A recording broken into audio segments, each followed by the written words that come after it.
Babaenibaba. Hello there, my wonderful viewers.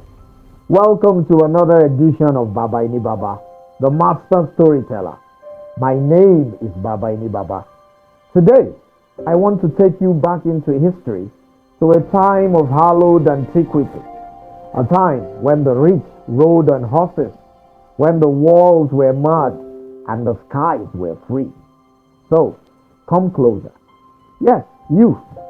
Do not stand at the edge of history like a stranger afraid of his own shadow. Come closer, children of dust and destiny. Drag your seat nearer to the fire. Let the embers and smoke touch your face so you may remember this night. Let the wind carry away distractions. For tonight, we chase immortality. There is a proverb that says, the river that forgets its source will dry in shame. Tonight, we return to the source. Tonight, Babaenibaba will speak the name of a woman who did not ask history for permission. She took it. Her name was Amina, Queen Amina of Zazzau. Iron wrapped in flesh. Thunder dressed as beauty. The lioness of the north. And when she rode, even the earth trembled to make way. She was beautiful. Beautiful and dangerously fierce. She grew and ruled at a time when women were not even allowed to speak their opinion. She did twice as much to gain the confidence of her followers and ruled with fear and trembling. Around the year 1533, when the sun ruled the savannah without apology, and the winds of Hausa land carried secrets from kingdom to kingdom, the city of Zazzau stood tall. Zazzau was no ordinary place. Its markets sang with traders from Kano. Its gates welcomed warriors from all over the place, particularly from Katsina. Its walls stood proud like a mother protecting her child. And at its center ruled King Bakwa Turunku, a king respected above all, a king feared, a king who understood that power was not given, power was defended. One morning, beneath a sky that color of molten gold, the queen labored.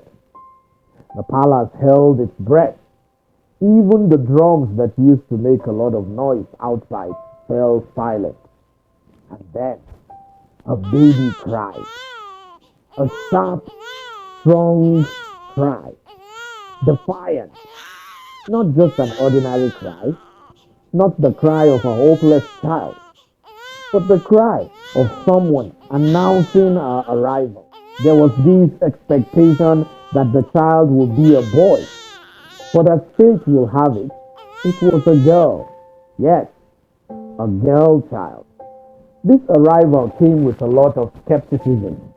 Some people murmured because they expected a boy child who will rule one day. Even the king himself wasn't as happy as he would have wanted to. But he didn't want to show weakness in front of his disciples. So he thanked the Almighty for this gift and smiled down at her. But at that moment, he noticed something different. With this child, her gaze was firm, as someone in thought. She had a soul that knew more than her age. And so, everybody gathered. The king and the queen, they named her Amina. From the beginning, Amina was different. When other children played with dolls, sand, and toys, Amina played with wooden swords, fought with older boys, and was always seen chasing wildlife or climbing trees. Her mom often scolded her that those were not feminine characteristics, but Amina was beyond regret. She was in a world of her own. While other children feared blood, Amina watched it with curiosity. Her mother once asked her, "My child, why do you stare at the warriors fighting in the auditorium?" Amina replied, "Because one day they will follow me." When the elders heard this, they laughed. But laughter is often the mask worn by disbelief. Time, like a silent hunter, moved forward. Amina grew tall, strong, sharp-minded. At about 16 years old, while other princesses learned marriage songs, Amina walked into the warriors' training ground. One day, the soldiers froze. This was no place for royal daughters. This was where men sweated, where bones broke. They were so amazed to see her, where witnesses died. All the soldiers stopped in their places and stared at her. Our instructor, a scarred veteran named Galadima, stepped forward. "Princess," he said gently, "this ground drinks blood. It is not for you." Amina picked up a spear, heavy, cold, merciless. She lifted it as if it were a feather. "I did not come here to watch," she said. "I came to learn." Galadima laughed. "Very well then," he said. Fast, violent, without warning. But Amina moved. Not like a princess, like instinct itself. He dodged, turned, struck.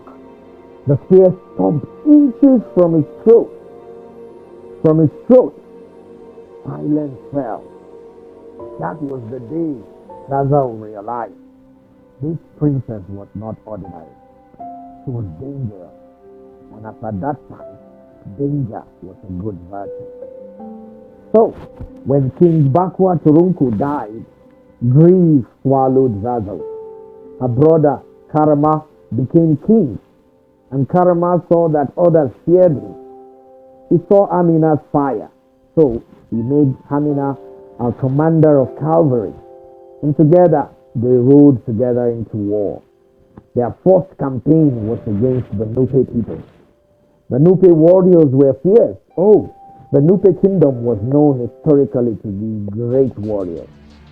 Their arrows flew like angry bees. Their war cries took courage loose from weak hearts. The first battle was brutal. Amina watched the men die. She watched fear consume warriors. She watched hesitation kill faster than sword. That night, she couldn't sleep. She did not sleep. She sat beside the fire, staring into its mouth. Galadima approached her. "What troubles you, my princess?" She answered quietly. "Death. Death troubles me, Galadima." And so he nodded. He's a war veteran, remember? "Good," he said. "Fear death, but never fear war." That night, Amina learned the first truth of conquest. War does not reward the brave. War rewards the prepared. And from that moment on, she changed. She became colder, sharper, more patient, more dangerous. And so, after some years have passed, then came the day the drums beat the readings of sorrow.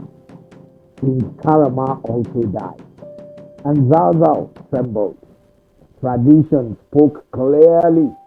Women did not rule. Women did not command armies. Women did not conquer kingdoms. But tradition had never met Amina. So the council gathered. Voices arguing right, left, and front. Voices resisted. Voices feared. Then Amina entered. She wore an armor, not silk. She carried a sword, not jewelry. She stood before them and said, "You fear change more than you fear weakness." And there was silence all around the hall. She stepped closer. "I did not ask to rule, you weakling. I did not ask to rule. I claimed it. And in that very moment, history changed direction. Long story short, Amina became queen of Zazzau, and the rest is history as they say. But power attracts enemies like meat attracts vultures. Kano watched her. Katrina watched her. Even the Nupe people waited for her. They whispered, "She's just a woman. She will fail. She will break." They did not know that Amina had gathered 20,000 soldiers, not boys, and not just some amateurs, warriors. And so she addressed death. "If any man fears death, leave now." Nobody moved. All of them stood still, eager and willing to fight for her. And so she smiled. "Good, very good," she said. "We ride at down." The Battle of Kano was legendary. Arrows darkened the sky. Swords sang. Men screamed. Blood fed the earth. At one moment, her army faltered. Fear spread. Retreat whispered seductively. When everybody was running away, she rode forward, alone into enemy lines. Her spear struck, her sword danced, her presence ignited courage. And so, when all the people who had started running saw her, they all rode and followed her. They caught the fire her relentless spirit brought and blazed from the embers of her rigidity. That day, Kano fell. After every conquest, Amina always did something strange. She built walls, massive walls, endless walls, thick, large, unbreakable walls. Her generals often asked her, "Why build walls like this?" And she often answered, "Because victory is not in conquering land, it is in keeping it." These walls became known as the Ganua Amina, Amina's walls. Even till today, they stand tall, whispering her name. Everywhere you walk in northern Nigeria will still have some signs of her walls. But every lioness faces betrayal at some point. One of her trusted generals, Zazzau, grew jealous. Power had poisoned him. He believed Zazzau should not be ruled by a woman. He believed Zazzau should be ruled by a man.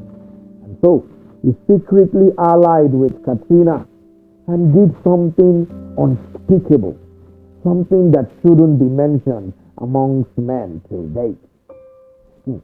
He opened the gates at night for the enemy while everybody slept.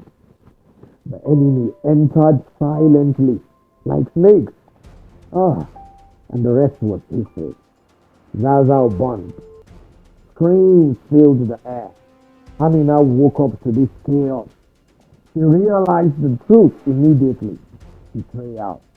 Somebody she trusted so much had betrayed her. She rode into battle, not with fear, but with fury and anger. Anger enough to quench the most of spirit. She found Zazzau face to face. He was the one that spoke first. "You were never meant to rule." But she replied, "You were never meant to live this long." Their duel was swift, brutal, final. She smote him. And with his death, they taught a lesson history never forgets. The greatest enemy is not outside the gate. It is actually inside of them. After several years passed and victories have accumulated, Amina's legend grew all over northern Nigeria and even to neighboring countries. But time haunts everyone. During a distant campaign near Atagara, our armies faced fierce resistance. The battle lasted days, and exhaustion crept in. Our soldiers weakened, but Amina refused to retreat. She fought beside her men, not behind them. During the final clash, Surrounded by enemies, she fought like thunder, refusing silence. But even thunder must fade. And so, that night, the great Queen Amina fell. But when she fell, the battlefield froze. Our enemies did not celebrate. They stood there in respect because they knew they had not killed the queen. They had witnessed immortality right in their presence. So centuries later, Europeans arrived. They saw the walls that Queen Amina built. They heard of her story and they realized something terrifying. Africa had queens who did not bow. Africa had warriors who did not break. Africa had legends who did not die. So, tell me, children of destiny, if Queen Amina lived today, would the world understand her? Or will the world fear her again? A proverb once said, the sun does not apologize for shining. Amina never apologized. She conquered. She ruled. She became eternal. Before crowns had diamonds, Africa had its own iron queen. Before history had permission, Amina had courage. And even now, when the wind moves across northern Nigeria, listen. Listen carefully. You will hear hoof. You will hear steel. You will still hear her name, Amina, Queen Amina of Zazzau, the great empress that ruled without fear, the lioness who defeated time.